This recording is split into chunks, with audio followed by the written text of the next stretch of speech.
to check out Sparky's flippers. We can make sure we don't see any cuts or abrasions. We can also do just an overall full body exam on the animals, just to make sure we don't see anything out of the ordinary. Now sometimes when you or I travel, we require special shots or vaccinations. Well, Sparky also gets these before her travels and throughout the year to make sure that she stays healthy. Now for this behavior, we need her to lie very still. And as you can imagine, it takes a very trusting relationship between animal and trainer. Well, that was a great job, you two. Now I think we're all set for the trip, so we might as well head out.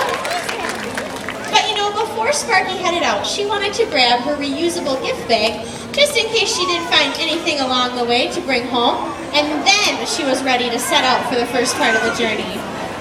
Now this part seemed to take the longest because Sparky was so excited to get there. So she slept a little along the way and ate a whole lot to keep her energy up. And then she arrived at the zoo and was ready to do some exploring.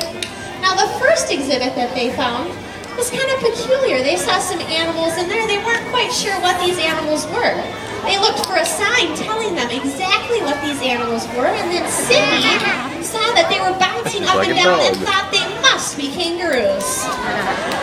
Well, Sparky tried bouncing up and down for a while, but it was very exhausting. That was a difficult way for a sea lion to travel.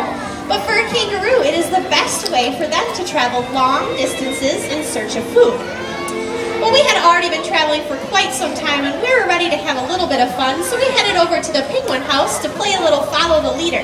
Now, Sparky watched how those penguins were able to slide on land, and sometimes they even slide on land right into the water, don't they, Sparky? Nice job! Well, Sparky and Sydney also liked just watching the penguins walk, because they kind of look like they waddle when they walk. That is a good impersonation, Sparky. Now this zoo had king penguins, and some of these penguins were even taller than Sparky. Now she was pretty impressed by this, and she thought that maybe it was time to show off some of her dance moves for her new penguin friends. So that is exactly what she did. Look at that.